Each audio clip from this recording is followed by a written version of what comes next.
Sri Lanka telecom සහ මොබිටෙල් සේවා එක්තැන්ව SLT Mobitel ලෙසින් අලුත් ගමනක SLT මොබිටෙල් එකම එක සබැඳියාව. කොරෝනා වෛරසය 99.9% දක්වා විනාශ කිරීමට උපකාරී වන surf Excel hygiene boosters.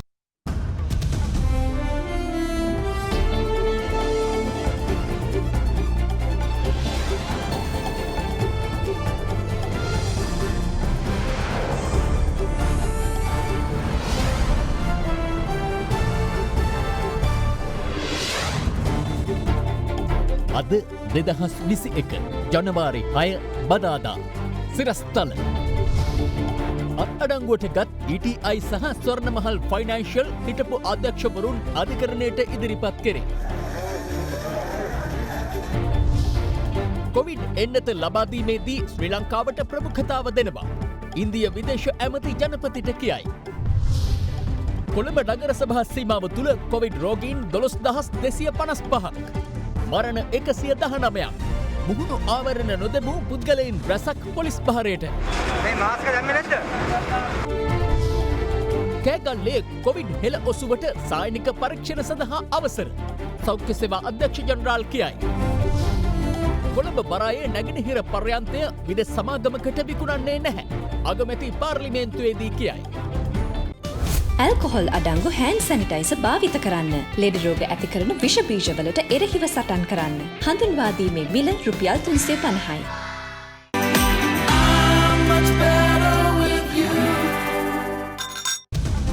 From Adaderana, this is Adaderana Prime Time with Kushani Fernando and Kalindu Karuna Ratna. Live from Studio 24 in Colombo. අයුබෝවන්. ඔබ අදත් එක්වන්නේ ශ්‍රී ලංකාවේ අංක එකේ සහ විශ්වසනීයම පුවත් විකාශය අද දෙරණ 6:55 සමගින්. මූල්‍ය වංචා සම්බන්ධයෙන් අත්අඩංගුවට ගැනුණු ETI හිටපු අධ්‍යක්ෂවරුන් වන ජීවක එදිරිසිංහ, අංජලි දීපා එදිරිසිංහ, අසංක එදිරිසිංහ සහ නාලක එදිරිසිංහ යන අය අපරාධ පරීක්ෂණ දෙපාර්තමේන්තුව විසින් අද පස්වරුවේ කොළඹ කොටුව මහේස්ත්‍රාත් අධිකරණයට ඉදිරිපත් කරනු ලැබුවා. අධිකරණ පරිශ්‍රයේ සිටින අප වාර්තාකරු පැවසුවේ ඊට අදාළ නීති කෘත්‍ය අධිකරණය හමුවේ විභාග කෙරෙමින් පවතින බවයි. නාලක එදිරිසිංහ අද අපරාධ පරීක්ෂණ දෙපාර්තමේන්තුවට නීතිඥයෙකු මාර්ගයෙන් බහර වූ අතර සෙසු තිදෙනා ඊයේ රාත්‍රියේ අත්අඩංගුවට ගනු ලැබුවා. The big story. Swarnamahal financial services සහ ETI ෆිනෑන්ස් ලිමිටඩ් යන ආයතනවල සිදු වූ බව කියන අක්‍රමිකතා සහ අයථාක්‍රියා සම්බන්ධයෙන් සොයා බැලීම සඳහා ජනාධිපති ගෝඨාභය රාජපක්ෂ මහතා විසින් 2020 ජනවාරි මාස 9 වනදා ත්‍රිපුද්ගල ජනාධිපති කොමිෂන් සභාවක් පත් කරනු ලැබුවා. විශ්‍රාමික ශ්‍රේෂ්ඨාධිකරණ විනිසුරු KT චිත්‍රසිරි මහතාගේ සභාපතිත්වයෙන් යුත් එම කොමිසමේ වාර්තාව ජනාධිපතිවරයාට ඉදිරිපත් කෙරුණේ පසුගිය ඔක්තෝබර් 8 වනදායි. එම වාර්තාවට අනුව ස්වර්ණමහල් ෆයිනෑන්ෂල් සර්විසස් සහ ETI ෆිනෑන්ස් ලිමිටඩ් යන ආයතනවල හිටපු අධ්‍යක්ෂ මණ්ඩලයට එරෙහිව අපරාධ පරීක්ෂණයක් ආරම්භ කරන ලෙස නීතිපතිවරයා ඊයේ දිනේ පොලිස්පතිවරයාට උපදෙස් ලබා දුන්නා. ඒ අදාළ ආයතන මගින් රුපියල් බිලියන 13.7ක තැන්පතු නීති විරෝධී ලෙස භාර ගැනීම, අයථා පරිහරණය සහ මුදල් විශුද්ධිකරණය යන චෝදනා හේතුවෙන්. ඒ අනුව ETI සහ ස්වර්ණමහල් ආයතනවල හිටපු අධ්‍යක්ෂවරුන් වන ජීවක එදිරිසිංහ, අංජලි දීපා එදිරිසිංහ සහ අසංක එදිරිසිංහ යන අය අපරාධ පරීක්ෂණ දෙපාර්තමේන්තුව මගින් ඊයේ රාත්‍රියේ අත්අඩංගුවට ගනු ලැබුවා. කෙසේ වෙතත් එහි සිව්වන සැකකරු වන නාලක එදිරිසිංහ ඊයේ රාත්‍රියේ අත්අඩංගුවට ගැනීමට නොහැකි වූ අතර අද පෙරවරුවේ ඔහු නීතිඥවරයෙකු මාර්ගයෙන් අපරාධ පරීක්ෂණ දෙපාර්තමේන්තුවට පැමිණ භාර වුණා. දැනුම් දීමක් කළා නම් අත්අඩංගුවට ගැනීමේ තොරව ඉදිරිපත් වීමේ හැකියාව තිබුණා. ඒ අවස්ථාවේ නාලක ඉදිරිසිංහ නැමැති අධ්‍යක්ෂකවරයාට පැමිණීමේ අපහසුතාවයක් තිබුණා. කෙසේ වුණත් අපි ඊයේ රාත්‍රියේම අපරාධ පරීක්ෂණ දෙපාර්තමේන්තුවට දැනුම් දුන්නා ඔහු අද දින බාර දෙන බව. ඒ පොරොන්දු ආකාරයටම නීතිඥවරු දෙදෙනෙකු මගින් අද අපරාධ පරීක්ෂණ දෙපාර්තමේන්තුවට උණු බාර දීමක් කරනු ලැබුවා. ETI තැන්පත්කරුවන් සුරැකීමේ ස්වාධීන සංවිධානයේ පිරිසක්ද අද පෙරවරුවේ සිට අපරාධ පරීක්ෂණ දෙපාර්තමේන්තුව අසල බෙලස රැඳී සිටියා. සද්ද නැතුව පාරෙන් එහා පැත්තට ගියාම යාට එලවන්න බෑ. අර ජනාධිපතිතුමනි අපේ සංගමේ හිටපු හුඟක් වයසක කට්ටිය දැනට ජීවතුන් අතර නැහැ. යුක්තිය විසඳලා දෙන්න මෙන් ඉතා කාරුණිකව ඇගෑපත්ව ඉල්ලා සිටිනවා. ගරු ජනාධිපතිතුමාට අගමැතිතුමාට නීතිපතිතුමාට කකුල් දෙක අල්ලලා බඳිනවා. ඒ තරමට අපිට සතුටුයි. ගරු ජනාධිපතිතුමාට වැඳලා කියන්නම්. ඒ තරම් අපි අසරණ වෙලා අපිට ආදායමක් නැහැ. සල්ලි තිබිච්ච ඔක්කොම ඕකට දැම්ම ගෙවල් විකුණලා ඉදන් විකුණලා පේටි ගන්න සල්ලි නැහැ. අපේ දාපු මොදල් ටික අපිට අරන් දෙන්න.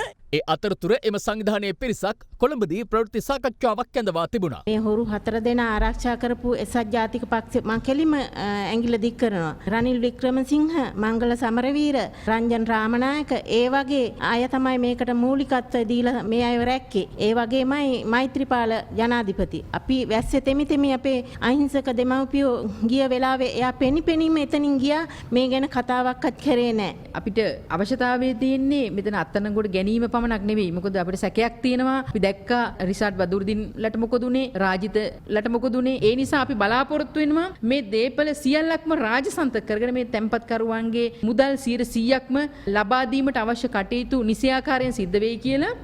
අත්අඩංගුවටගත් සැකකරුවන් සිව්දෙනාට එරෙහිව තැන්පතු නීති විරෝධී ලෙස භාර ගැනීම, අයිතා පරිහරණය සහ මුදල් විශුද්ධිකරණය යන වැරදිවලට අදාළව මහාධිකරණයේ අධිචෝදනා ගොනු කිරීමටද නීතිපතිවරයා තීරණය කර තිබෙනවා. මෙම සැකකරුවන් ස්වර්ණමහල් ජුවෙලර්ස් ආයතනයේ තැන්පත්කරුවන්ගෙන් රුපියල් බිලියන 7.2ක මුදලක් සාවද්‍ය පරිහරණය කිරීමට අදාළවයි මෙසේ අත්අඩංගුවට ගෙන තිබෙන්නේ. ඒ වගේම ETI ආයතනයේ මුදල් සම්බන්ධයෙන්ුත් තවදුරටත් විමර්ශන සිදු කරමින් පවතිනවා. මේ අතර සැකකාර ETI හිටපු අධ්‍යක්ෂවරුන් 4 දෙනාගෙන් අපරාධ පරීක්ෂණ දෙපාර්තමේන්තුවේදී ප්‍රකාශ ලබා ගැනීමෙන් පසු අද පස්වරුවේ කොළඹ කොටුව මහේස්ත්‍රාත් අධිකරණය වෙත ඉදිරිපත් කෙරුණා.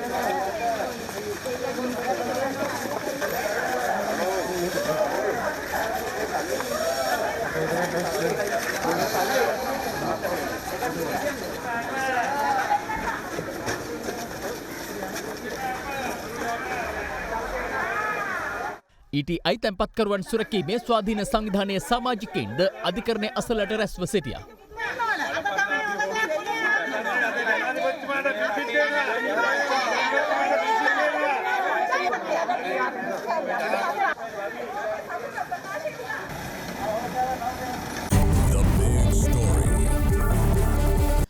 කෝවිඩ් වෛරසය සඳහා ඉන්දියාව නිපදවන එන්නත විදෙස් රටවලට සැපයීමේදී ශ්‍රී ලංකාවට ප්‍රමුඛතාවය ලබා දෙන බව ඉන්දිය විදේශ සම්බන්ධතා අමාත්‍ය ආචාර්ය සුබ්‍රමණියම් ජයශංකර් මහතා පවසනවා. ඒ අද පෙරවරුවේ ජනාධිපති ගෝඨාභය රාජපක්ෂ මහතා සමග පැවති සාකච්ඡාවකදී දෙදින නිලචාරිකාවක් සඳහා ඊයේ දිවයිනට පැමිණි ඉන්දියානු විදේශ සම්බන්ධතා අමාත්‍ය ආචාර්ය සුබ්‍රමණියම් ජයශංකර් මහතා අද පෙරවරුවේ ජනාධිපති ලේකම් කාර්යාලයේදී ජනාධිපති ගෝඨාභය රාජපක්ෂ මහතා මුණ ගැසුණා. අනතුරුව පැවති සාකච්ඡාවේදී ජනාධිපතිවරයා ඉන්දිය විදේශ කටයුතු අමාත්‍යවරයාට පෙන්වා දුන්නේ මෙරට ප්‍රතිකාර අවශ්‍යතාව නිවැරදිව ඇස්තමේන්තුගත කිරීමෙන් පසුව ඉන්දියාව නිෂ්පාදනය කරන COVID-19 එන්නත් ලබා ගැනීමට ශ්‍රී ලංකාව කැමැත්තෙන් සිටින බවයි. සෙසු රටවලට එන්නත අපනයනය කිරීමේදී ශ්‍රී ලංකාවට ප්‍රමුඛතාවය ලබා දෙන බව ඉන්දිය විදේශ කටයුතු අමාත්‍යවරයා මෙහිදී ජනාධිපතිවරයාට පොරොන්දු වූ බව ජනාධිපති මාධ්‍යංශය සඳහන් කළා. එමෙන්ම මෙරට සංචාරක ව්‍යාපාරයේ පුනරුදය වෙනුවෙන් ඉන්දිය සංචාරකයින්ට මෙරටට පැමිණීම සඳහා දිරිමත් කිරීමේ හැකියාව ඇති බවද ඉන්දිය විදේශ සම්බන්ධතා අමාත්‍යවරයා පවසා තිබෙනවා. ඉන් අනතුරුව ඉන්දිය විදේශ සම්බන්ධතා අමාත්‍යවරයා මෙරට විදේශ කටයුතු අමාත්‍ය දිනේෂ් ගුණවර්ධන මහතා හමු වී සාකච්ඡාවක් පැවැත්තුවා. දෙරටේ විදේශ අමාත්‍යවරුන් දෙපළ මධ්‍ය සාකච්ඡාවකට එක් වූයේ ඉන් පසුවයි.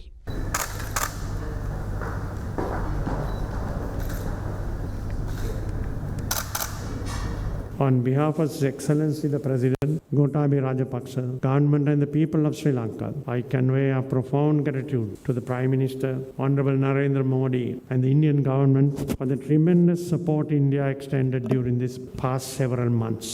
My delegation sought India's partnership for our economic revival, stability through enhanced investment in different sectors of the economy. We are now looking at post-COVID cooperation, and I carry back with me Sri Lanka's interest in accessing vaccines from India. I shared with the Honourable Foreign Minister, as Prime Minister Modi has said, India sees international cooperation in this area as its duty. At the same time, there are specific challenges that need addressing, whether it is in finance or in trade, and my visit is also aimed at facilitating that process. There are many proposals under discussion, including in infrastructure, energy, and connectivity. Their early implementation is obviously in our mutual interest and would definitely accelerate Sri Lanka's economic recovery. It is in Sri Lanka's own interest that the expectations of the Tamil people for equality, justice, peace, and dignity within a united Sri Lanka are fulfilled. That applies equally to the commitments made by the Sri Lankan government on meaningful devolution, including the 13th Amendment of the Constitution. The progress and prosperity of Sri Lanka will surely be advanced as a consequence.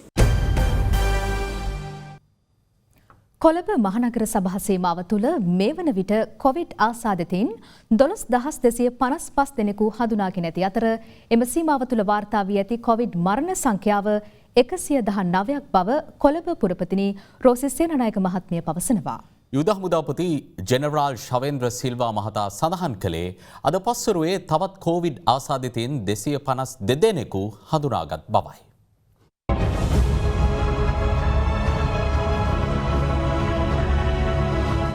මෙරටින් ඊයේ දිනේදී COVID-19 ආසාදිතයන් 484 දෙනෙකු හඳුනා ගැනුණා.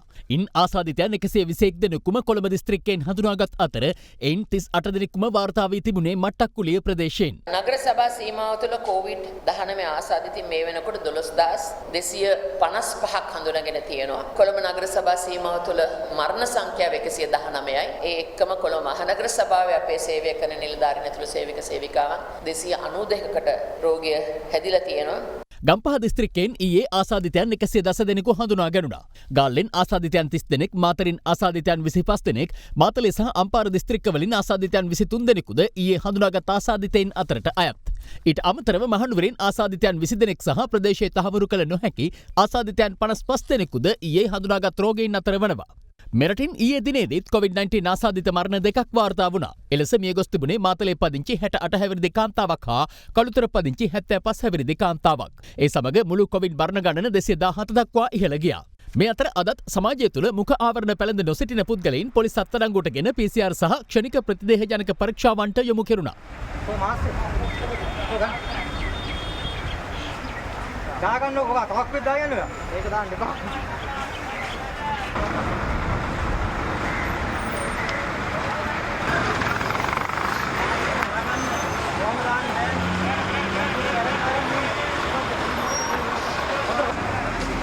මේ මාස්ක දැම්මේ නැද්ද? මාස්ක එක නෑ. ඉතින් මාස්ක දාගෙන ඉන්න. රෝගෝල් ගවන්නේ.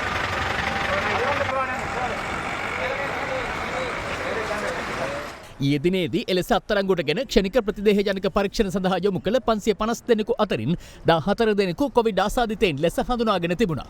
මේ ආකාරයට බස්නාහිර පළාතේ කොළඹ ඒ වගේම මීගමුව ගම්පහ කළුතර පානදුර නුගේගොඩ ආදී ප්‍රදේශ ගණනාවක මෙසේ පරීක්ෂණ සිදු කරන ලද මුළු සංඛ්‍යාව 1060ක් පමණ වෙනවා. ඒ අයගෙන් 550 දෙනෙක් සඳහා රැපිඩ් ඇන්ටිජන් පරීක්ෂාව සිදු කර තිබෙනවා. මේ 550 දෙනා අතරින් 14 දෙනෙක් කොවිඩ් ආසාදිතයින් බවට හඳුනාගෙන තිබෙනවා. ඒ වගේම 510ක් සඳහා PCR පරීක්ෂණ සිදු කර තිබෙනවා. එම පරීක්ෂණවල ප්‍රතිඵල ලැබෙමින් පවතිනවා. ඕනෑම ස්ථානයක වෛරසය ශරීරගත වූ පුද්ගලයෙක් සිටීමේ හැකියාවක් තියෙනවා. සුළු වශයෙන් එක්කෙනා දෙන්නා වශයෙන් වෙන්න පුළුවන්. නමුත් මේ හමුවන සෑම රෝගියෙකකෙම ආශ්‍රිතයෙන් ගැන හොයලා බලනකොට දිවයින පුරාම මේ ආශ්‍රිතයෙන් ඉඳලා තියෙනවා. ඉතින් මේ தত্ত্বය සැලකිලි කරගෙන සෞඛ්‍ය පුරුදු වලට පරිමයෙන් අනුගත වී කටයුතු කරන්න. මතු ඇති වාතාවරණය සැලකිල්ලට ගනිමින් අදාළිවම පහේ සිට මහනුවර පූජාපිටිය පොලිස් වසමේ බමුණුගම දිවනවත්ත ග්‍රාම නිලධාරී වසම හා ඇහැලියගොඩ පොලිස් වසමේ මොරගල ග්‍රාම නිලධාරී වසම හුදකලා කෙරුණු බව යුද හමුදාපති ජෙනරාල් ශවේන්ද්‍ර සිල්වා මහතා සඳහන් කළා. ඒ අතර හුදකලා තත්ත්වයේ පැවති අක්කරේපත්තු පොලිස් වසමේ ග්‍රාම නිලධාරී වසම් කිහිපයක් අද අලුයම පහේ සිට හුදකලා බවින් නිදහස් කෙරුණා. ඒ අනුව අක්කරේපත්තු 5, අක්කරේපත්තු 14, නගර බල ප්‍රදේශයේ පළමුණේ 1, ඔළුවිල් 2, අඩලච්චේනේ 8, අක්කරේපත්තු 8-1, අක්කරේපත්තු 8-3 සහ අක්කරේපත්තු 9 යන ග්‍රාම නිලධාරී වසම් මෙලෙස හුදකලා බවින් නිදහස් කර තිබෙනවා. කොවිඩ් මීට කලින් හොඳටම පාලනය කරපු රටවල් වල පවා නැවත වටයකින් කොවිඩ් හිසවෙසවීම තාම භයානක තත්ත්වයක් විදිහට දකිනවා. ඒ නිසා විශේෂයෙන් මේ ලෝක ප්‍රවණතා අධ්‍යයනය කරමින් අපේ රටට මේ මොහොතට ගැළපෙන ක්‍රමවේද හඳුනා ගනිමින් අපි ඉදිරියට ගමන් කිරීම තමයි අත්‍යවශ්‍ය වෙන්නේ. සමස්ත රට වැහෙන එක නවත්තන්න. විශේෂයෙන්ම ලෝකේ ගොඩක් රටවල් මේ වෙනකොට පාවිච්චි කරන් තියෙන නගර අතර සංචාරන සම්බන්ධයෙන් යම් සීමා පැනවීම. ඒතර ඒක සම්බන්ධයෙන් මීට වඩා ගැඹුරින් අපි අධ්‍යයනය කළ යුතු කියලා අපි යෝජනා කරනවා. අපේ වැදගත්ම උපක්‍රමශීලී ප්‍රවේශය තමයි පුළුවන් තරම් රෝගීන් පිරිසක් හඳුනා ගන්න ඕනේ. ඒ අතර ක්ලබ් කොග්ගල විලේජ් හෝටලය COVID-19 රෝගීන්ට මුදල් ගෙවා ප්‍රතිකාර ලබා ගැනීමේ මධ්‍යස්ථානයක් බවට පත් කර තිබෙනවා. යුද හමුදාපති ජෙනරාල් ශවේන්ද්‍ර සිල්වා මහතා සඳහන් කළේ එහි කටයුතු යුද හමුදාව යටතේ ක්‍රියාත්මක කෙරෙන බවයි. මහර ප්‍රාදේශීය සභාවේ සභාපතිනියට සහ ඇගේ දරුවන් දෙදෙනාට COVID-19 ආසාදනය වී ඇතැයි අද තහවුරු වුණා. ඔවුන් PCR පරීක්ෂාවට යොමු කර ඇත්තේ ඔවුන්ගේ නිවසේ මෙහෙකාරිය කොවිඩ් ආසාදිතයෙකු බව හඳුනා ගැනීමත් සමගයි. අදාළ මෙහෙකාරිය පසුගියදා අනුරාධපුරයේ නිවසට ගොස් නැවත එමින් සිටියේදී දංගෝවිට ප්‍රදේශයේදී ක්ෂණික ප්‍රතිදේහජනක පරීක්ෂාවකට ලක් කර ඇති අතර එහිදී ඇය කොවිඩ් ආසාදිතයෙකු ලෙස හඳුනාගෙන තිබුණා. මේ අතර ගාල්ල බන්ධනාගාරයේ සිටි 33 හැවිරිදි ගැමිණි රැඳවියක් දරු ප්‍රසූතිය සඳහා මහමෝදර රෝහලට ඊයේ ඇතුළත් කර තිබෙනවා. රෝහලට ඇතුළත් කරන අවස්ථාවේ සිදු කළ ක්ෂණික ප්‍රතිදේහජනක පරීක්ෂාවෙන් ඇය කොවිඩ් ආසාදිතයෙක් ලෙස හඳුනාගත් බව බන්ධනාගාර බලධාරීන් සඳහන් කළා.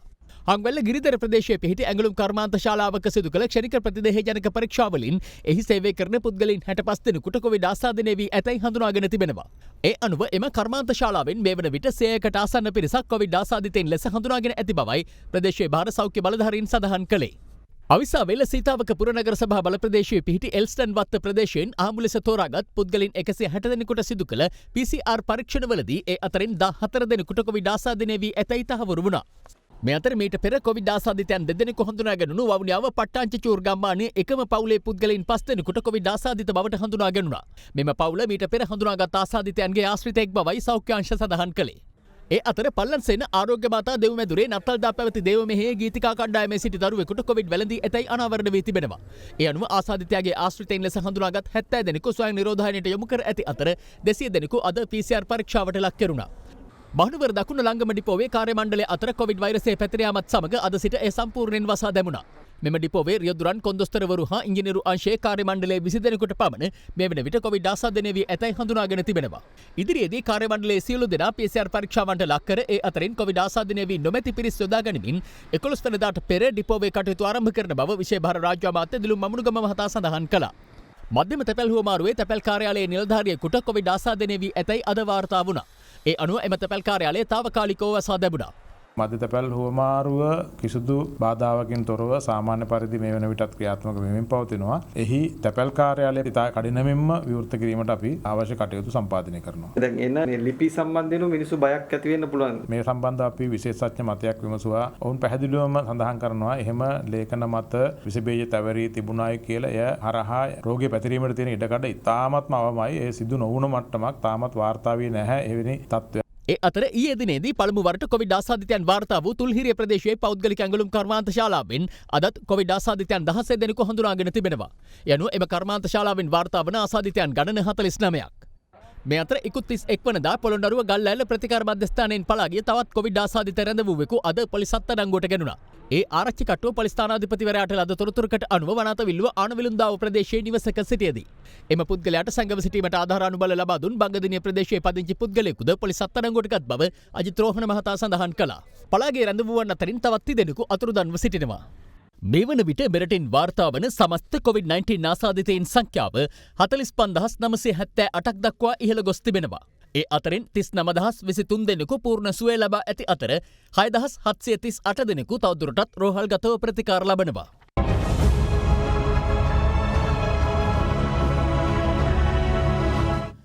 කොවිඩ් වසංගතයේ මූලාරම්භය සෙවීම සඳහා ලෝක සෞඛ්‍ය සංවිධානය විසින් පත් කර ඇති විශේෂඥ කණ්ඩායමට තම රටට ඇතුළු වීමට ඉඩදීම චීනය ප්‍රතික්ෂේප කර තිබෙනවා. මේ අතර කිසිදු කොවිඩ් ආසාදිතයෙක් හඳුනාගෙන නොමැති රටක් වන පලාවූ දිවයින කොවිඩ් එන්නත් කරන වැඩසටහනක් ආරම්භ කිරීම විශේෂත්වයක්. ශීඝ්‍ර කොවිඩ් ව්‍යාප්තිය පාලනය වැළැක්වීමට පියවරගත් බ්‍රිතාන්‍ය අගමැති බොරිස් ජොන්සන් තම ඉන්දිය නිල සංචාරයේද අවලංගු කොට තිබෙනවා. මේ අතර ජර්මනිය වසා තැබෙන කාලය දීර්ඝ කිරීමට චාන්සලර් ඇන්ජෙලා මර්කල්ගේ අවධානය යොමු වුණා. ඒ වසංගත ව්‍යාප්තිය පාලනයට ඉකුත් දෙසැම්බර් මැදභාගයේ වසා දැමුණු ජර්මනිය එළඹෙන ඉරිදා සිට යළි විවෘත කිරීමට නියමිතව ඇති පසුබිමකයි.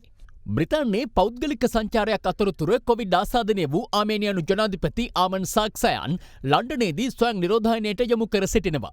ජපානයේ පළමු පෙළ සුමෝ ක්‍රීඩකෙක් වන හකුහෝ ෂෝ කොවිඩ් ආසාදිත බවට ජපන් සුමෝ සංගමය ඊයේ නිවේදනය කළා. ඉන්දියාවේ භාරත් බයෝටෙක් සමාගම විසින් වැඩිදියුණු කරන ලද ක්වැක්සින් එන්නත අවුරුදු 2ක පමණ වයසේ පසුවන ළමුන්ට ලබා දීම සඳහා සායනික අත්හදා බැලීම් ආරම්භ කර තිබෙනවා.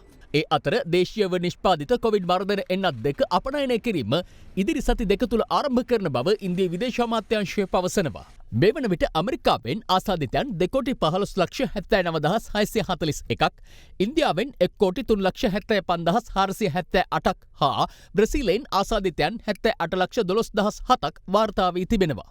සමස්ත ගෝලීය කොවිඩ් ආසාදිතයන් සංඛ්‍යාව 8,69,00,000 ඉක්මවා ගොස් තිබෙනවා. ලොව පුරා සිදුව ඇති සමස්ත කොවිඩ් මරණ සංඛ්‍යාව 18,77,000කට අධිකයි. කොළඹ වරායේ නැගෙනහිර පර්යන්තයේ කළමනාකරණය හෝ මුළු අයිතියෙන් කොටසක් හෝ විදෙස් සමාගමකට පැවරීමට රජය තීරණය කර නොමැති බව අග්‍රාමාත්‍ය මහින්ද රාජපක්ෂ මහතා අද පාර්ලිමේන්තුවේදී ප්‍රකාශ කළා. මේ අතර පනත් කෙටුම්පත් කිහිපයක යල් පැනගිය යෙදුම් අද පාර්ලිමේන්තුවේදී සංශෝධනය කෙරුණේ මහා රැජින යන වචනයද ඉවත් කරමින්. දණ්ඩනීති සංග්‍රහ සංශෝධන පනත් කෙටුම්පත, සාක්ෂි සංශෝධන පනත් කෙටුම්පත හා ඇප සංශෝධන පනත් කෙටුම්පත් අද පාර්ලිමේන්තුවේදී සම්මත කෙරුණා. ඒ අනුව සාක්ෂි ආඥා පනතේ සහ දණ්ඩනීති සංග්‍රහ පනත්වල යල් පැන ගොස් ඇති වචන හා යෙදුම් සමකාලීන තත්ත්වයේ පිළිබිඹු වන වචන හා යෙදුම් වලින් ප්‍රතියෝජනය කිරීම සිදු කෙරුණා. උදාහරණයක් ලෙස සාක්ෂි ආඥා පනතේ මෙතෙක්කල් අන්තර්ගතව තිබූ මහරජිනට විරුද්ධව සටන් කිරීම යන වචනය වෙනුවට ජනරජයට විරුද්ධව සටන් කිරීම යන වචනය ආදේශ කිරීම ඇතුළු මහරජින යන වචනය දැක්වෙන සෑම තැනකම ජනරජය යන වචනය ආදේශ කිරීම ඒ අනුව සිදු කෙරුණා. යම් ඉස්ලාම් භක්තිකයෙක් ආගම අතහැර වෙනත් ආගමකට ගියහොත් ඔහු වහාම මැරාදමිය යුතුයයි කුරානයේ සඳහන් වෙලා තියෙනවා. මේ කුරාන වගන්තිය 10 වෙනි ශ්‍රේණියේ පෙළපොතට ඇතුළත් කරන තුරු අපි අන්ධයන් වගේ හිටියයි. විශේෂයෙන්ම හෝඩිය පන්තියේ ඉඳලා 5 වෙනි පන්තියේ දක්වා දරුවද වැඩිවියටපත් වෙනවා. ඒ දරුවෙක් වැඩිවියටපත් වුණොත් ඉස්ලාම් නීතියට කසාද වදින්න පුළුවන්. ඒතර කාති උසාවි වලින් මේක අනුමත කරනවා. ඉතින් අපි එක නීතියක් එක රටක් කිව්වේ මෙන්න මේක නවත්තන්න ඕන කියන එකයි කිව්වේ. ස්වාමීන් වහන්සේ ප්‍රකාශ කර සිටියා විශේෂයෙන්ම මුස්ලිම් ජනතාවගේ ලාබාල බාලවයස්කාර විවාහ නැවැත්විය යුතුයි කියලා. ඒ සම්බන්ධයෙන් මම දැනටමත් මුස්ලිම් විවාහ නීතිය වෙනස් කිරීම සඳහා අවශ්‍ය නීති සම්පාදනය කිරීමට සහ අවුරුදු 18ක අවම විවාහ වයස ඉදිරි කිරීම සඳහා කටයුතු කරමින් සිටිනවා. ලෙවන ලෝක යුද්ධයෙන් පසුව මුළු ලෝකයේ විසින්ම ජපානයේ කොන්කර තිබියදී අපරට නියෝජනය කරමින් ලෞතර බුදුරජාණන් වහන්සේගේ බුදුදහමේ අගය ලොවට වටහා දෙමින් වෛරයෙන් වෛරය නොසන්සිදේ අවෛරයෙන්ම වෛරයෙන් සංසිදේ යන ඒ බුද්ධ වචනය ජපානයේ පුනරුදේ හැරවුම් ලක්ෂ්‍ය වූ බවට අපි ඉතිහාසයේ දෙස බලා තේරුම් ගත යුතු ඇත. එහෙත් එවන් ආදරය, කරුණාව, මෛත්‍රිය හා දයාව මත පදනම් වූ ගුණදන් අද අප සමාජයේ සතුව පවතින්නේද? 1983 මහා ජූලි කලබලය LTT සංවිධානයට ලබා දුන් ලොකුම ඔක්සිජන් සැපයුවා සේම සහරාන් ඇතුළු උන්මත්තික ම්ලේච්ඡ ත්‍රස්තවාදී සාහසිකයන්ට ඔක්සිජන් සැපයුවේ අලුත්ගම දිගනවැනි ස්ථානවල පැවති ජාතිවාදීන් ගැටුම් බවට කිසිදු විවාදයක් තිබිය නොහැක. මෙයින් තවදුරටත් මනාව පසක් වන්නේ එදා බුදුරජාණන් වහන්සේ දේශනා කළ වෛරයෙන් වෛරයේ නොසන්සිදේ අවෛරයෙන්ම වෛරය සංසිදේ යන බුද්ධ වචනය අදටත් මේ මහ පොළොව මත සනාතන යථාර්ථයක් වන බව නොවන්නේද? අද ඇතැම් කොටස් හා ඇතම් මාධ්‍ය සාමය සමගිය වෙනුවට වෛරය බෙදීම සැකය හා අසත්‍ය ප්‍රකාශ කරමින් යන ගමනේ අවසානයේ කැබුම් යන්න පිළිබඳව අපිට ඉතා බයක් ඇත. අපි මේ තත්ත්වයෙන් මිදී බෙදීම වෛරය සැකය බෝ කරනවා වෙනුවට ආදරය, කරුණාව, දයාව, මෛත්‍රිය බෝ කරන්නට කාලය එළඹ ඇත. නොයසේ නම් ජාතියක් වශයෙන් අපි යලි පසුතැවනු ඇත. පාස්කු ප්‍රහාරය පිළිබඳ ත්‍රස්තවාදීන් හා ඊට අනුබාල ආධාර ලබා දුන් සියලු දෙනා පිළිබඳව විමර්ශනය කොට දඬුවම් ලබා දිය යුතු වේ. ඒ පිළිබඳව කිසිම ප්‍රශ්නයක් නොමැත. වැරදි පුද්ගලයන් හඹා ගොස් ඇත්ත වශයෙන්ම ඊට සම්බන්ධ සමාජ කොටස් තවදුරටත් සමාජයේ සැඟවී සිට යලිත් වරක් යම් ප්‍රචණ්ඩත්වයක් මුදාහරනු ලැබුවහොත් එය මෙරට සමාජ ස්තරයට දරාගත නොහැකි මහ විශාල ඛේදවාචකයක් වනු ඇත. එම නිසා පරීක්ෂණ අපක්ෂපාතීව යුහුසිලිව කඩිනම්ව හා පූර්ව නිගමන වලින් තොරව සිදු කිරීම සඳහා රජය වගකිව යුතු රජයක් වශයෙන් අපි කටයුතු කරනු ඇත. මුස්ලිම් සමාජය තුළ යම් යම් අන්තවාදී කොටස් ත්‍රස්තවාදයේ වෙත නැඹුරු වී ප්‍රචණ්ඩත්වයේ මුදාහරනු ලැබුවාට කිසිදු විවාදයක් නැත. ඊට සම්බන්ධ සියලු තොරතුරු ලබාගෙන එවන් දෙයක් ඉදිරියේදී සිදු නොවීමට වගබලා ගැනීමට අප සමස්ත මුස්ලිම් ප්‍රජාව දිනාගත යුතු ඇත. මක්නිසාදයත් එකී තොරතුරු හා ඊට සම්බන්ධ කරුණු ලබා ගැනීම සඳහාත් එකී සමාජ චින්තනය වෙනස් කිරීම සඳහාත් ඒ අදහස් වලින් යම් යම් කොටස් මුදාගෙන ප්‍රධාන ප්‍රවාහයට ඔවුන් ඇතුළත් කිරීම සඳහා ඔවුන් සමග එක්ව වැඩ කිරීමේ අතිශය වැදගත් බව දියුණු රටවල් වන මහා බ්‍රිතාන්‍ය, සිංගප්පූරුව, ජර්මනිය වැනි රටවල් වලින් අපිට පාඩම් ඉගෙනගත හැකිය. එනිසා මේ අවිශ්වාසයට, මේ සැකයට, මේ බේට, මේ අන්‍යෝන්‍ය අනෝබෝධයට අවසන් තිතක් තැබීමට සෑම ශ්‍රී ලාංකිකයක්ම තමන්ගේ යයි කිව හැකි ව්‍යවස්ථාවක් සැදීමේ විශාල වගකීමක් මේ රජයට හා අපේ අමාත්‍යාංශයට පැන නැගී තිබෙනවා. එම කාර්යය අපි නොපැකිලව ඉටු කරනවා. කොළඹ වරාය අප රටේ සංවර්ධනය සඳහා ඉතා වැදගත් කේන්ද්‍රස්ථානයක් බව අප කවුරුත් දන්නවා. පැවති යහපාලන රජය විසින් කොළඹ වරායේ නැගෙනහිර ජැටිය සම්බන්ධව ගිවිසුම් වලට එළඹී ඇත. අප රජය විසින් මෙම නැගෙනහිර ජැටියේ කළමනාකරණය හා මුළු අයිතිය හෝ අයිතියෙන් කොටසක් හෝ විදේශ සමාගමකට පැවරීමට තීරණය කරු නොමැත. හැබැයි දැන් මේ තර්කයක් ගොඩනගන්න හදනවා. පැරණිව ගිවිසුමකට ගහලා තියෙන නිසා අපිට යන්න වෙලා තියෙනවා. හැබැයි යන්නේ පැරණි ගිවිසුම නෙවෙයි. තමුන්නාන්සලා යෝජනා කරලා තිබෙන්නේ ඉන්දියානු අදානි සමාගමත් එක්ක නව ගිවිසුමකට එළඹීම සඳහා. හැබැයි එදා මහින්ද රාජපක්ෂ ජනාධිපතිතුමා කිලෝමීටර් 5යි මීටර් 200ක් දෙක දිය කඩනයක් ඩොලර් මිලියන් 400ක් වියදම් කරලා හදපු එකේ ප්‍රතිඵලය නිසා තමයි අද අනුර කුමාර දිසානායක මන්ත්‍රීතුමාට කතා කරන්න නැගෙනහිර පර්යන්තයක් අපිට දායාද වුණේ. අහගෙන ඉන්න. සාමාන්‍ය විසයි මේවා කියනකොට මේ පර්යන්තය අපටම කරගෙන යාමට නොහැකි වුණ තියෙන බාධා. ඒකට තියෙන එකම බාධාව තමයි 2015 ඔබතුමාගේ පූර්ණ සහයෝගය ඇතුව හදාගත්තා වූ යහපාලන ආණ්ඩුව ගත්තා වූ ක්‍රියාමාර්ග නිසා අපිට මේ වරාය ගෙනියන්න බැරිකමක් තියෙනවා කියන එකත් පැහැදිලිව මතක් කරන්න ඕන. අවසන් වාක්‍ය උත්තර ප්‍රමාදුණිය කියලා මම බලාගෙන හිටියේ. පුරුදු එක. ඉන්දියානුවේ කෙනවලු ඩොලර් මිලියන 600ක් දෙන්න ඉන්දියාවේ අනේ පිටි සිටානෝද දන්නේ. චොට්ටක් හොයාගන්න ඕන. ඔයා හිටියේ නෑනේ මහත්තයෝ ඒ කාලේ. ඔයා ඒ කාලේ රනිල්ගෙන් ඡන්දෙ ඉල්ලුවේ නේද ඒ පැත්තේ? මේ කවුද මේ මොනරාගල මට මතක පළාත් සභාවෙත් හිටිය කියලා UNP ඉල්ලලා. ගම් වතුරක් ගහනකොට ඒකේ ඉන්න අර නිකන් අහුරු කුක්කු නයි පැටව ගොඩ වෙනවා. පොල් කොඹ ඒ වගේ එකක් මේ පාර්ලිමේන්තුවේ වෙලා තියෙනවා. ගම් වතුරක් ගැහුවනේ පහුගිය අගෝස්තු 5. මේ වන විටත් පාසල් දූ දරුවන්ට නිල ඇඳුම දී ගන්න බැරි වෙලා තිබෙනවානේ. දිස්ත්‍රික්ක 5කට 6කට ඒ රෙදි යවලා තිබෙනවා. අනිත් ඒවා අපි කරගෙන යනවා. 11 වෙනිදා මේ ළමයි පාසල් වලට එනකොට පෙළපොත් ඔක්කොම අපි යවලා තියෙනවා. මේවා ලේසි පහසු වැඩ නෙවෙයි. ඔබතුමාට ඒකට ඕනෑ තරම් අවස්ථා තියෙනවා. වෙනම විවාදයක් ගන්න පුළුවන්. කවදාද නිල ඇඳුම දෙන්නේ? ජොන්ස්ටන් ෆර්නෑන්ඩෝ ඇමතිතුමා මට කියලා දැන් කිව්වා. මම ඒක වාර්තාගත කරනවා. මම දන්නවා නිල ඇඳුම ලබා දෙන්නේ කවදද? ගරු විපක්ෂ නායකතුමා කියපෙම ඉල්ලලා අස් කරගන්න. හැබැයි ඔබතුමාගේ රනිල් වික්‍රමසිංහ මහත්තයා ඔබතුමාට කිය බ්ලඩි ෆූල් කියලා.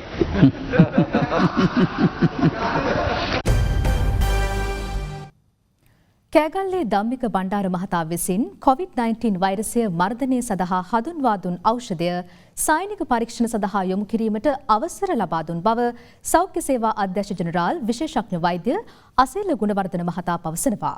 ඔහු වැඩිදුරටත් සඳහන් කළේ අනුරාධපුර ශික්ෂණ රෝහලට සහ උතුරුමෙද පළාත් සෞඛ්‍ය සේවා අධ්‍යක්ෂවරයා වෙත ඒ පිළිබඳව අද පසුරුවේ දැනුවත් කිරීමට පියවරගත් බවයි. කොවිඩ් වෛරසයට එරෙහිව කෑගල්ලේ ධම්මික බණ්ඩාර මහතා විසින් නිෂ්පාදනය කරන ලද පැණියට පසුගිය දෙසැම්බර් 30 වනදා රජරට විශ්වවිද්‍යාලයේ ආචාර්ය ධර්ම කමිටුවේ අනුමැතිය හිමි වුණා. පසුව එම ඖෂධ පැණිය කොවිඩ් ආසාදිතයන් සඳහා සායනික මට්ටමින් පරීක්ෂණයකට යොමු කිරීමට කටයුතු කිරීමට එම කමිටුව විසින් නිර්දේශ කරනු ලැබුවා. ඒ අනුව එම ඖෂධ පැණිය සායනික පරීක්ෂණ සඳහා යොමු කිරීමට අද දින අවසර ලබා දී තිබෙනවා. ඒ සඳහා අනුරාධපුර ශික්ෂණ රෝහලට අවසරය ලබා දීමට පියවරගත් බව සෞඛ්‍ය සේවා අධ්‍යක්ෂ ජෙනරාල් විශේෂඥ වෛද්‍ය අසේල ගුණවර්ධන මහතා සඳහන් කළා. සෞඛ්‍ය සේවා අධ්‍යක්ෂ ජෙනරාල්වරයා වැඩිදුරටත් සඳහන් කළේ මේ පිළිබඳව උතුරුමැද පළාත් සෞඛ්‍ය සේවා අධ්‍යක්ෂවරයා සහ දිස්ත්‍රික්ක සෞඛ්‍ය සේවා අධ්‍යක්ෂවරයා දැනුවත් කිරීමට පියවරගත් බවයි. ඒ අනුව ඉදිරියේදී කොවිඩ් රෝගීන් ප්‍රතිකාර ලබන රෝහල් දෙකකදී මෙම සායනික කටයුතු ආරම්භ කිරීමට නියමිත බව වාර්තා වුණා. කොවිඩ් මල සිරුරු ආදාහනය කිරීම සම්බන්ධයෙන් ජාතික සමගි පෙරමුණේ නායක අසාත් සාලි මහතා ඊයේ සිදු කළ ප්‍රකාශය අන්තවාදයට පනපොවන අනතුරුදායක ප්‍රකාශයක් බව අමාත්‍ය විමල් වීරවංශ මහතා පවසනවා. අද කොළඹ පැවති මාධ්‍ය හමුවකදී අමාත්‍යවරයා වැඩිදුරටත් පැවසුවේ අන්තවාදී ක්‍රියාවලට සම්බන්ධ වූවන් පිළිබඳව ආරක්ෂකාංශ නීතිය ක්‍රියාත්මක කිරීම මන්දගාමී වීම කනගාටුවට කරුණක් බවයි. අපිව අදලා තියෙන්නේ පසෙන්. අපි පසටම ආයිත් සෙට් වෙනවා කියන එක තමයි අපේ ආගමේ තියෙන්නේ. එතකොට ආදානය කරන්න ගියාම ඒකට කියන්නේ කොහොමද දන්නවද? පණ පිටින් ඉන්න මිනිසෙක්ගේ ඇටකටු කඩලා ගින්දරට දානවා වගේ වැඩක් කියලා තමයි මේ ආදානේ. භූමි දාණය කරන්න එපා කියලා හාමුදුරුවරු නිකන් හරි දන්න වෛද්‍යවරුන්ගෙන් ආගෙන දාවේ මේක කරන්න පුළුවන්ද බැරිද?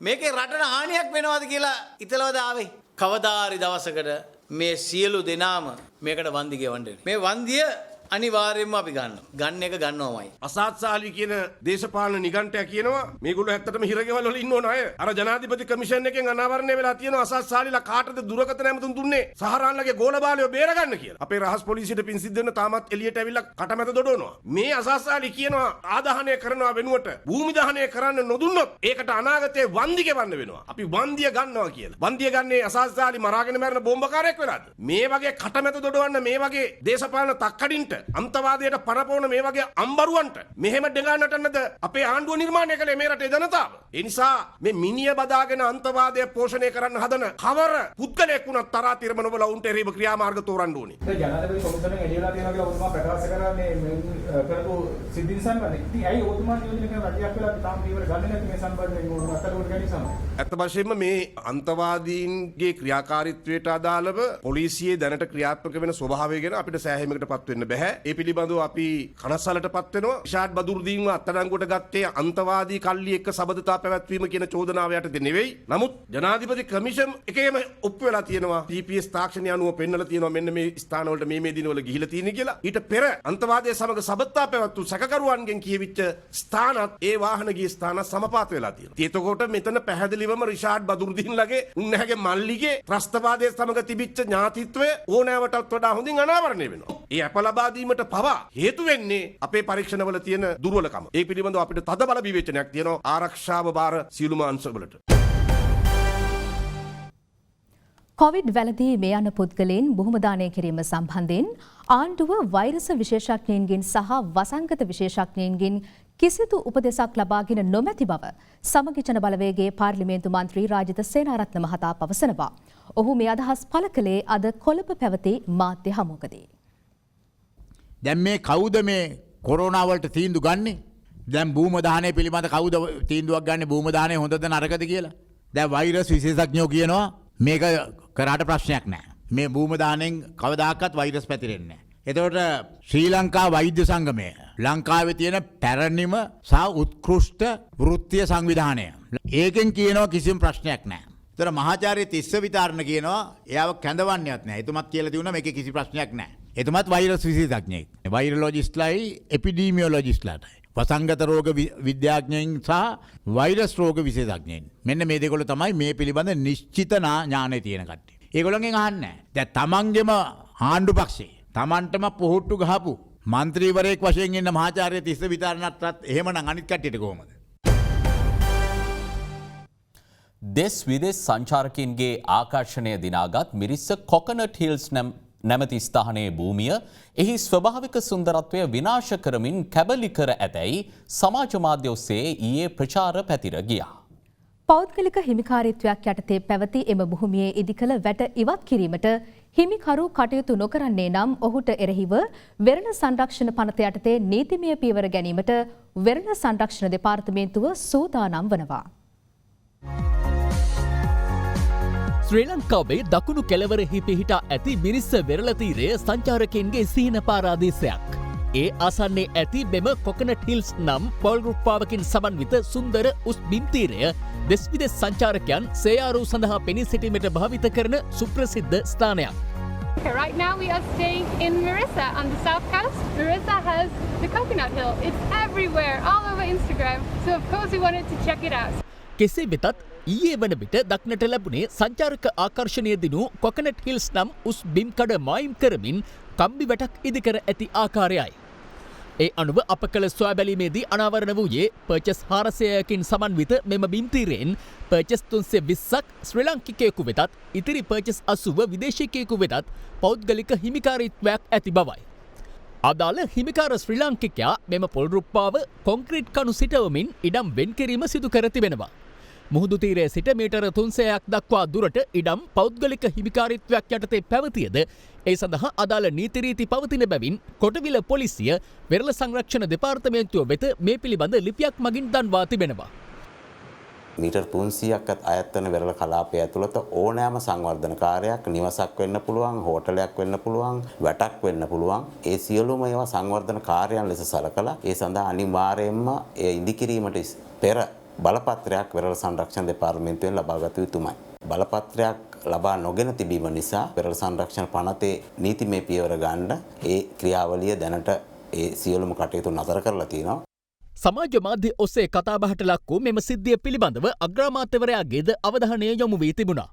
ඉතින් මං හිතන්නේ මේ මොහොතේම ක්‍රියාත්මක වෙච්ච ගරු අග්‍රාමාත්‍යතුමා වෙරළ සංරක්ෂණ දෙපාර්තමේන්තුවේ අදාළ දෙපාර්තමේන්තු වලටයි එතුමා ඒ වෙලාවෙම කතා කරලා කියලා තිබ්බා මේකට එතුමාට වහාම වාර්තාවක් දෙන්නයි කියලා මොකද්ද මේ ප්‍රශ්නේ කියලා. ඒ අනුව මේ සම්බන්ධයෙන් අද මාතර දිස්ත්‍රික් ලේකම් කාර්යාලයේදී ඉඩම් හිමිකරු වෙරළ සංරක්ෂණ දෙපාර්තමේන්තු නිලධාරීන් සහ ප්‍රාදේශීය සභාවේ නිලධාරීන් අතර සාකච්ඡාවක්ද පැවැත්වුණා. අපි ඔවුන් ඉල්ලා සිටියා වැට ඉවත් කරන්නයි කියලා මම හිතනවා ඔවුන් අඩුත් කරාවේ මේක එකක් තිරක පාසභාවට හෝ අපි පවාගෙන විදේශිකයන්ගේ නරඹුන් අයට යම්කිසි විදියකින් මුදලක් අය කරමින් කටයුතු කරන්නත් පුළුවන් ඒ පාසභාවට අප නැත්තම් අපිට ඉඩම් හිමියන්ටම ඒ කටයුත්ත කරගෙන යන්න ඒ ව්‍යවස්ථා අනුකූලව අපිට ඉඩ දෙන්නත් පුළුවන්.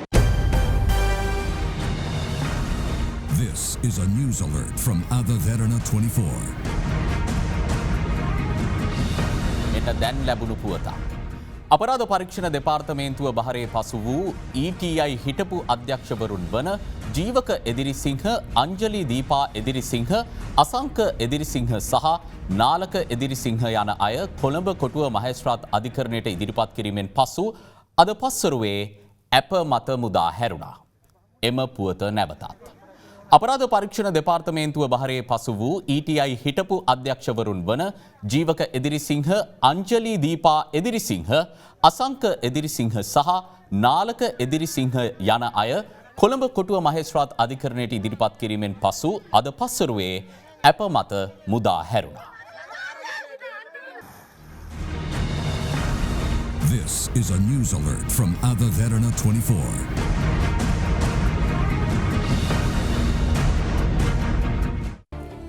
ජනාධිපති ගෝඨාභය රාජපක්ෂ මහතාගේ සෞභාග්‍යයේ දැක්ම ප්‍රතිපත්ති ප්‍රකාශය අනුව ක්‍රියාත්මක නිවාස 5000 වැඩසටහනේ තවත් නිවාස ව්‍යාපෘති කිහිපයකට අද මුල්කල තැබීම සිදු කෙරුණා.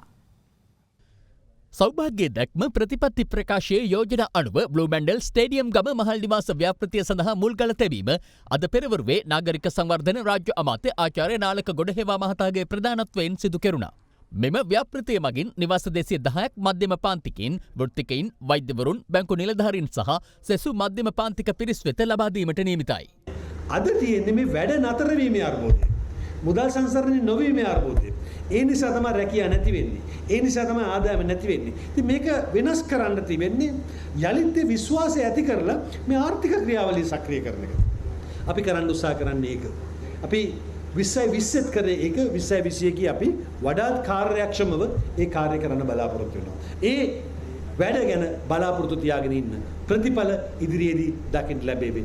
මේ අතර මෙම ව්‍යාපෘතිය යටතේ බොරලැස්කම ප්‍රදේශයේ ඉදිවන නව නිවාස සංකීර්ණයේද වැඩ කටයුතු අද ආරම්භ කෙරුණා. මෙම මහල් නිවාස ව්‍යාපෘතිය යටතේ නිවාස 120ක් ඉදිකිරීමට නියමිතයි. මෙම නිවාස ව්‍යාපෘති සියල්ල වසර 1කමාරකින් ඉදිකර අවසන් කිරීමට අපේක්ෂිතයි. මෙච්චර කල් කවුරුවක්වත් ওই මාධ්‍යම පාන්තිකයේ වෘත්තිකයන් ගැනවත් මධ්‍යම පාන්තිකයාගේ නිවසක් නැති අය ගැන මං හිතන්නේ කොයිම රජයක්වත් මේ ජනාධිපතිතුමා ඇරෙන්න කිසිම කෙනෙක් ඒ ගැන සැලකිල්ලක් දැක්වුවා කියලා. ජනාධිපතිතුමා මෙය සැකසුවේ ජනාධිපති වෙන්න ඉස්සෙල්ලා. මට මතකයි වියත් මගේ ගන්න රැස්වීම් වල තුමාගේ ප්‍රධානම අරමුණක් උනේ මේ නිවාස ප්‍රශ්නේ විසඳන්න.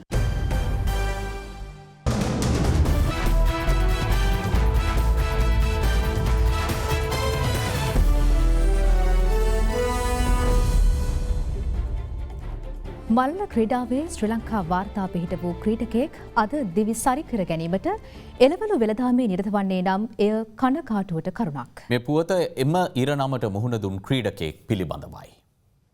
නුවර එළියේ ගොවිබිමක මෙලෙස එළවලු වගාවේ නිරතව සිටින්නේ කේ චන්ද්‍රදාස්.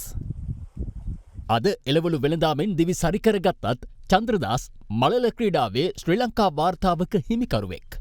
2004 වසරේ පිරිමි මීටර 5000 ධාවන ඉසව්වේ ඔහු පිහිට වූ ශ්‍රී ලංකා වාර්තාව වසර 16ක් ගත වී අද වනතුරුත් බිඳ දැමීමට කිසිදු ක්‍රීඩකයෙකු සමත් වී නැහැ. එම වසරේ දකුණු ආසියානු ක්‍රීඩා උළෙලේ පිරිමි මීටර 5000 ඉසව්වේ ලෝකඩ පදක්කමද දිනාගත් තමාට ක්‍රීඩා බලධාරීන්ගේ කෙනෙහිලිකම් සහ මූල්‍ය දුෂ්කරතා හේතුවෙන් ක්‍රීඩාවට සමුදීමට සිදු වූ බවයි ඔහු පවසන්නේ.